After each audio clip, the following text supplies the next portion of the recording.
Canal Mulheres Extraordinárias. Aqui você descobre como ter fé em tempos difíceis e também como alavancar os seus negócios. Mulheres empoderadas. Bom dia, mulheres extraordinárias. Hoje estou aqui com a Derli de Jesus. Ela veio contar um pouquinho da sua história. Eu acredito que você também vai pegar vários códigos que vai te ajudar nesse momento que nós estamos agora em 2022. Um novo tempo, um novo momento que as mulheres precisam se posicionar tanto na vida, no mercado, no trabalho, como em casa, de uma forma diferente. Seja bem-vinda, Dercy. Tudo bem? Obrigada. Derli, começa já contando pra gente como que foi a escolha dos seus pais desse nome tão lindo, Derli de Jesus. Então, meu pai e minha mãe foram me batizar na igreja católica, né? Aí chegou lá, o padre perguntou assim: essa guria não vai ter nome de santo? Eu era só Derli, né? Derli Rodrigues Cardoso. Aí meu pai falou: põe o nome que você quiser aí, o santo que você quiser. Aí ele falou: então vamos colocar Derli de Jesus. E eu achei na época, quando eu cresci, tendo dificuldade com o nome, porque eu achava que Jesus era masculino e eu era mulher. Depois eu fui entender que Jesus era Deus, filho de Deus, e que eu era de Deus. Então o nome ficou perfeito. Então eu sou propriedade de Jesus. Amém.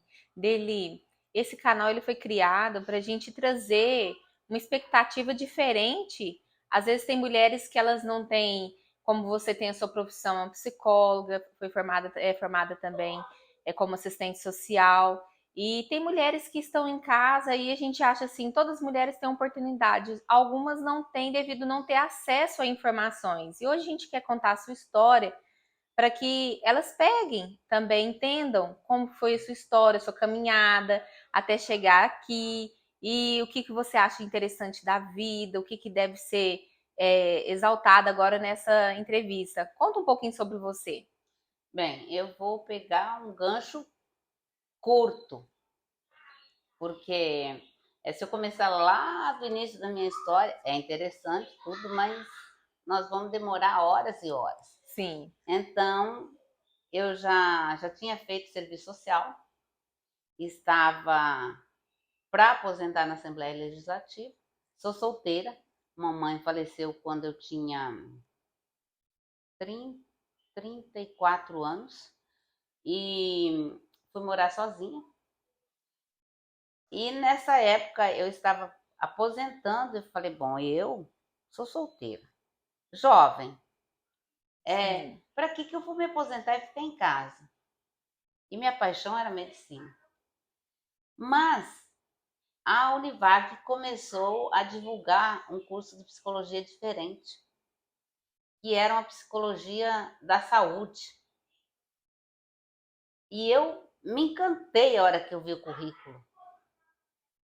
E só liguei para eles lá e falei assim: eu sou graduada em serviço social, tenho tais e tais disciplinas, e eu gostaria de saber se eu posso entrar por vestibular ou posso entrar como aluna graduada. Falou: não, graduada. Era a primeira turma. E eu entrei, cheguei lá, eu fiquei fascinada pelo curso. Por quê? O curso realmente era da saúde. Lá eu aprendi a trabalhar com os pacientes na clínica. A clínica da Univag é maravilhosa. O laboratório da Univag é sensacional.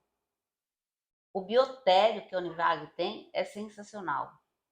Então, eu aprendi a lidar com gente, lidar com os cadáveres, respeitar os cadáveres, fazer um compromisso ou um juramento de respeito aos cadáveres,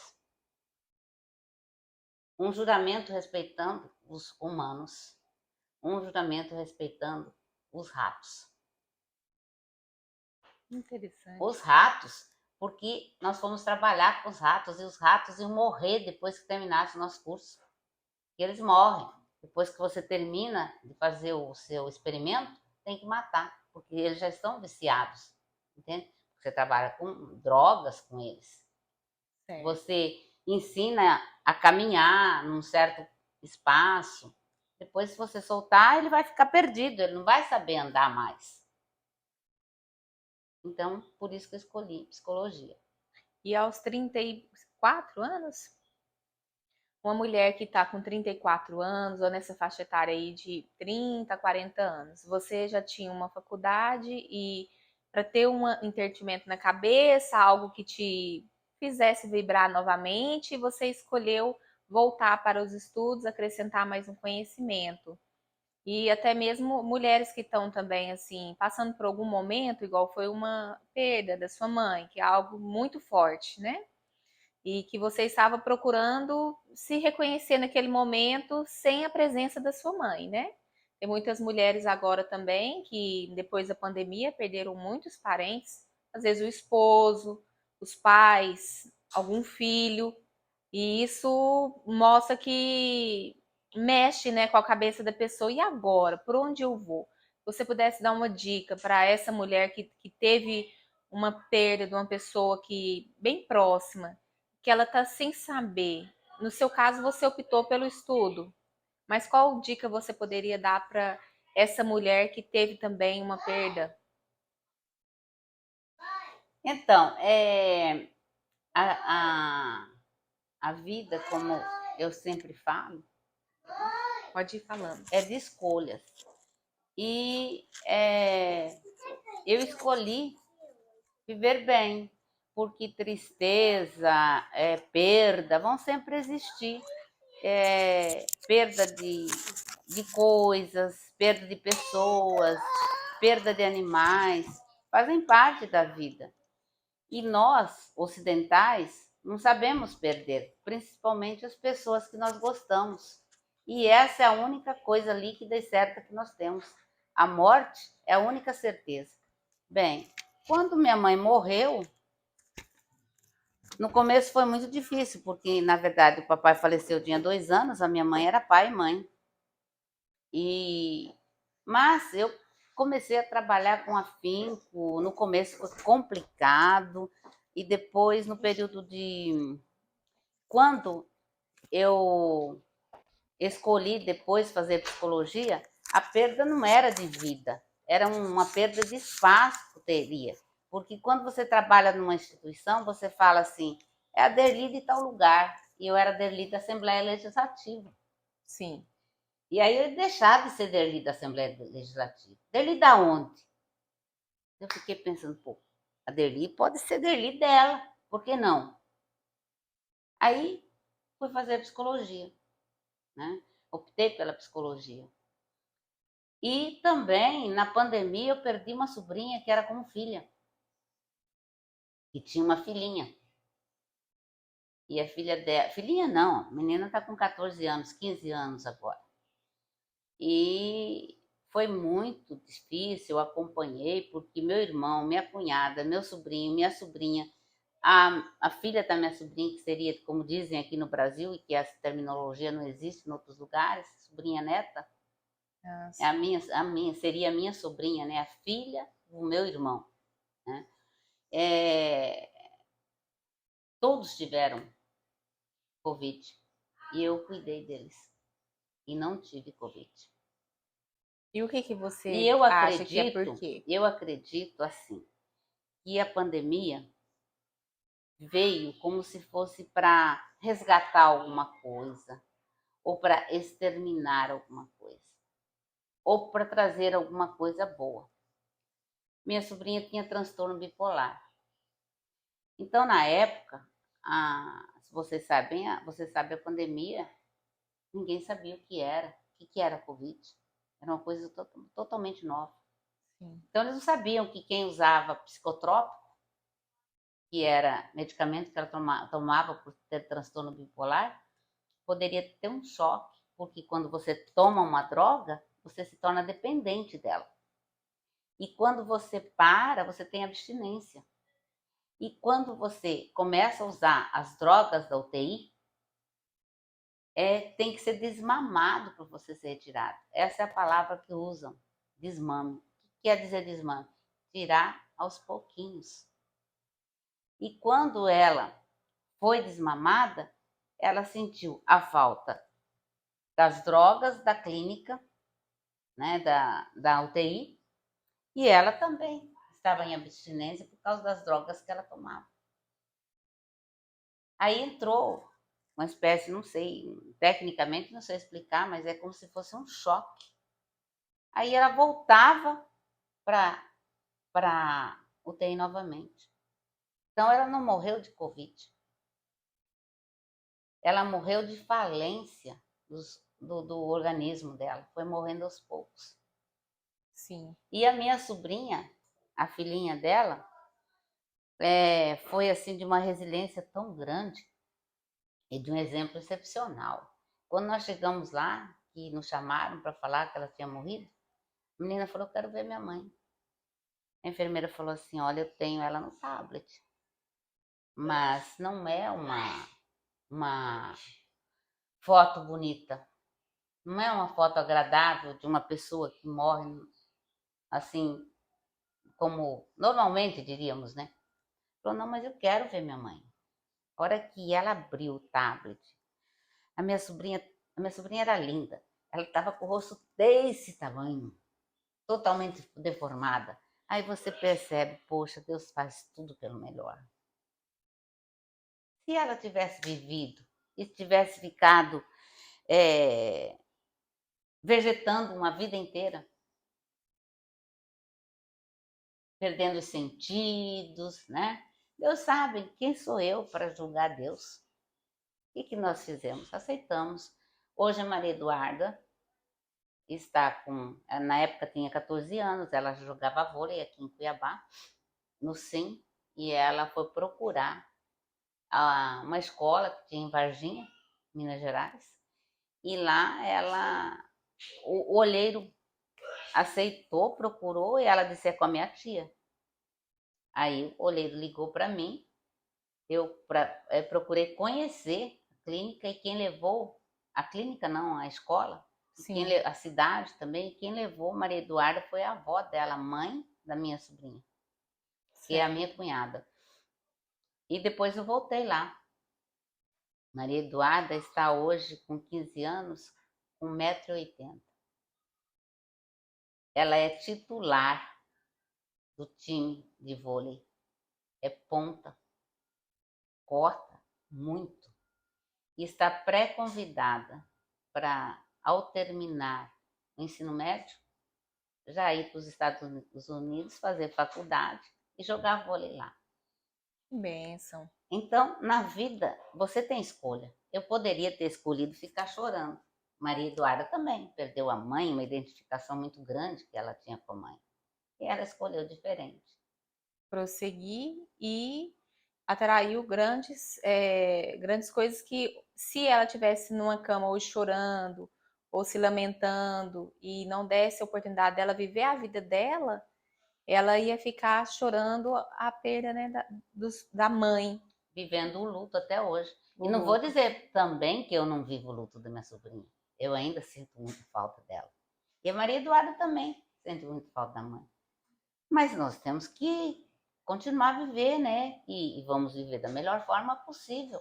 E falando um pouco sobre as escolhas, você, antes da gente iniciar a entrevista, você falava sobre as escolhas, que às vezes a gente quer culpar o outro dos nossos erros, das nossas falhas, e você já entende que até mesmo uma situação, né, que você deu um exemplo, eu estava tomando anticoncepcional e mesmo assim engravidei. Então a gente quer sempre colocar o erro no outro, na situação, mas não chamar a responsabilidade das decisões da nossa vida, né?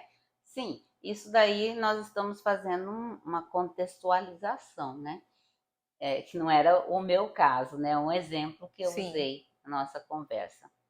Então, muitas vezes as pessoas culpam outras pessoas pelas escolhas que ela teve. Então, se a pessoa escolheu tomar o anticoncepcional, aliás, não tomar anticoncepcional, não usar camisinha, ela sabia que ela corria o risco de engravidar. Então, a culpa não é do homem, não é de ninguém. Ele teve culpa também porque não quis usar a camisinha, Mas não é só dele. Culpa foi realmente dela, porque ela é a dona da vida dela. Além de correr o risco de engravidar, ela também poderia ter tido uma doença sexualmente transmissível, que é bem pior. Poderia pegar uma AIDS, né? E ela quis ir transar sem camisinha, teve um filho. Ah, agora eu não quero mais esse filho, porque não estava no meu projeto ter filho. Mas ela escolheu ser mãe. Por quê? Como não vai escolher? Se você teve relação sexual no período fértil, você vai ser mãe. Não tem jeito. Ou você aborta, ou não, mas você não deixa de ser mãe. A partir do momento em que você concebe, você é mãe. Você não sabe ainda o que é ser mãe, mas você já é mãe. Na verdade, poderia te dizer assim, quando nasce uma mãe? Quando o filho nasce. Quando nasce um filho? Quando ele nasce para a mãe. Sim. É muito forte essa sobre as decisões, né? A gente passa, eu não sei se existe um tempo, eu nunca pesquisei sobre isso, quando a mulher, eu creio que é um ciclo assim, quando completa 20 anos, quando completa 30 anos, quando completa 40 anos, parece dele que a gente tem aquela, a gente tem assim, nossa, o que que eu tô fazendo da minha vida? Quem sou eu? Para onde que eu tô indo? Isso é comprovado quando a gente completa, faz, muda de décadas, a gente já tem essa pergunta, a gente quer fazer um resumo, como se fosse um balanço. Vamos fazer um balanço da minha vida. Quem sou eu? Para onde eu estou indo? O que que eu estou fazendo? As mulheres fazem esse balanço quando vão completando essas idades? 30 anos, 40 anos, 50 anos? Muito importante essa pergunta. Nós temos fases desde que nascemos. Tem a fase oral, anal. Então, crescemos. Aí tem a fase do tato, né? E vamos andar um pouquinho mais, indo para além disso. Nós, a mulher, ela é totalmente especial e diferente. É a única que pode dizer que o filho é dela, sem precisar fazer DNA. Ela é a única que pode carregar um filho na barriga, fazer um filho, porque ela pode fazer sozinha. Ela pode comprar um sêmen. O homem não pode, sem a mulher, né? Então, a responsabilidade da mulher é muito grande. Eu acho que esse é um assunto que nós podemos conversar depois, mas não são todas as mulheres que param para pensar nas fases. E as fases realmente existem. A fase mais difícil que eu acho na vida é a adolescência para a mulher. E para a criança, para o homem, para o menino. Por quê? Ele está com, digamos, pré-adolescente, né, com 10, 11 anos. Aí a mãe chega para ele: para, menino, não faz isso. Isso é coisa de criança, você já está homem. Aí, de repente, olha, isso você não tem que fazer, porque você é criança ainda. Como é que fica a cabeça dessa pessoa? Ele não sabe se é criança ou se é adulto. Sim.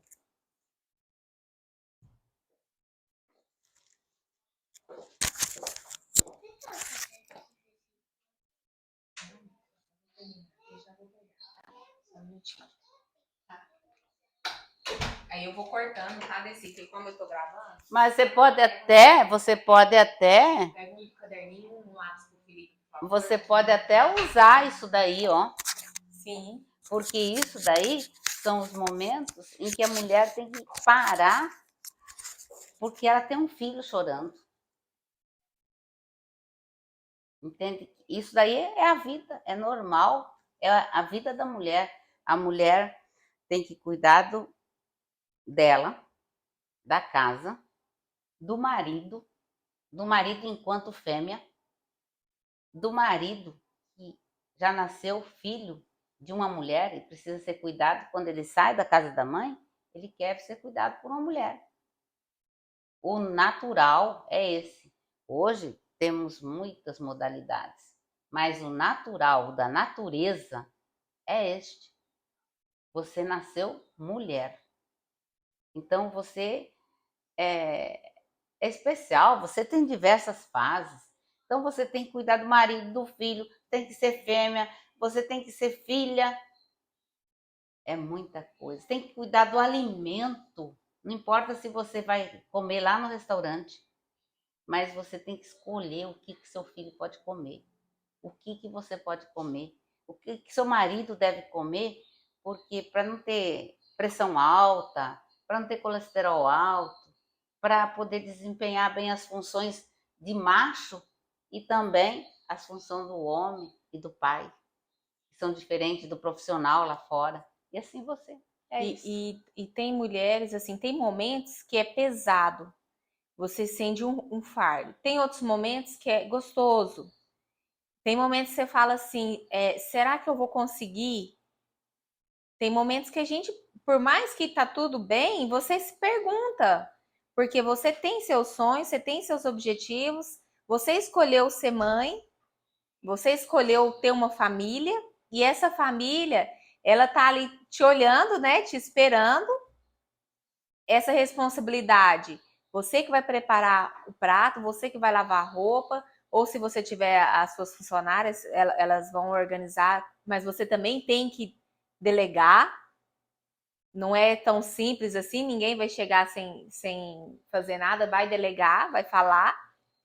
E eu acho que é importante, né? Como a Adeli falou, hoje eu optei fazer aqui em casa, no apartamento, esse bate-papo rápido, que a Derli também ela tem muitos compromissos hoje, e ela falando sobre isso, né? Sobre as fases da mulher.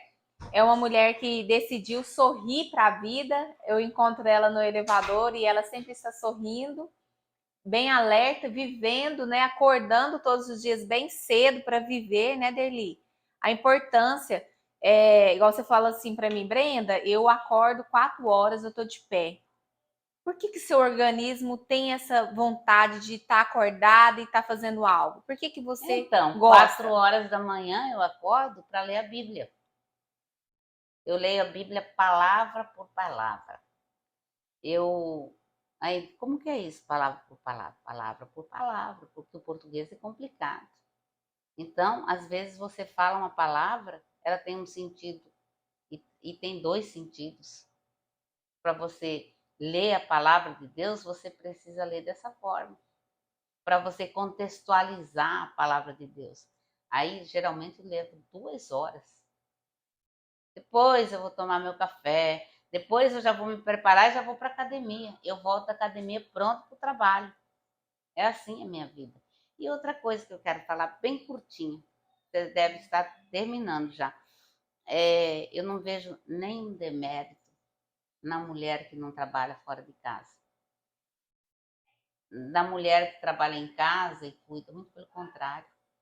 Para que mérito melhor da mãe, da mulher que está cuidando da roupa do marido, do filho dela com o marido, né? Da comida, que é aquilo que vai dar saúde para as pessoas que ela ama. Para mim, isso é de um grande mérito. Então, não vejo demérito. A mulher tem mérito em qualquer lugar que ela escolher. Sim. Eu agradeço, Derli, por você ter participado, né, do nosso. Hoje foi rapidinho, mas a gente vai marcar assim para a gente estar conversando sobre outros tópicos, né? É importante a gente ter um conteúdo na internet, no YouTube, aonde seja, que direcione e mostre a realidade, porque às vezes a gente vê as vidas pelo Instagram, são momentos só de felicidade e a gente não vê o bastidor da vida real, né? Que é a mulher nas suas crises, nas suas fases, nos seus pontos de interrogação, se questionando. Tem mulheres aí que se cobram muito, onde estão, o que estão fazendo, o que conseguiu até agora. E um dia eu escutei uma frase e me impactou, Derli, falava assim: hoje eu sendo dona dessa empresa, se eu morrer, amanhã terá que ter uma presidente no meu lugar. E o funcionário falava assim: Hoje, se eu morrer como funcionário dessa empresa, amanhã estará aí nos jornais a minha vaga sendo divulgada. Então aquilo ali veio como um choque de realidade, porque às vezes a gente, como dono de casa, a gente quer ter tudo limpo, tudo organizado a todo momento, e a gente sabe quando tem crianças é complicado, isso não tem como, né? Porque eles têm a vontade deles também. Quando a gente está no mundo profissional, a gente quer estar em destaque, quer estar sempre em primeiro lugar, vendendo bem, quer ter muitos clientes. A gente olha o que a gente conquistou, quantos carros a gente tem na garagem, quantos bens que a gente tem. E como funcionário, quer ser um bom funcionário na empresa, quer que o seu patrão esteja sempre vendo o trabalho dele. E às vezes vive num estresse muito grande, que aí começa a dor de cabeça, aquela vontade assim de ficar só deitado quando chega em casa, não tem paciência e não vive. Tem uma frase que fala assim: quando eu tinha dinheiro, não tinha tempo, agora eu tenho tempo, não tenho dinheiro. Uhum. Então, que a gente possa, nesse tempo que a gente vive, conseguir conciliar e viver mais leve, sem tanta cobrança, e sem querer mostrar para o outro algo que você vai se pressionar tanto para mostrar e não precisava, poderia ser leve, igual essa entrevista, esse bate-papo. O Felipe várias vezes ele entrou e a Derli sabe que isso é o natural, que é uma criança, por mais que você converse com ela, filho, não faça isso. Ele vai ter o instinto dele de querer fazer e ele vai fazer. E é isso, mostrar para você, mulher, que você pode começar do jeito que você está. Comece, faça o que você gosta. Não sei se você gosta de conversar, quem sabe você pode abrir um canal para falar sobre o que você pensa, o que você pode contribuir para a sociedade. E às vezes a gente fala assim: ah, isso é pequeno para você, mas para outra pessoa pode ser que vai ajudar ela naquele dia, ela ter um dia melhor. Tá bom, Derli? Tá Eu bom. quero te agradecer e você vai ser sempre bem-vinda aqui no nosso canal. Obrigada, eu também. Só complementando o que você falou, a vida é de situações inusitadas. Então não adianta você se programar, porque a cada segundo, a cada minuto, a cada hora vai aparecer coisa nova e você vai ter que enfrentar, não tem jeito. Então, do jeito que você enfrentar, vai ser a sua vida. Só Sim, isso. Obrigada pela oportunidade. por nada. Um beijo, mulheres extraordinárias. Tchau!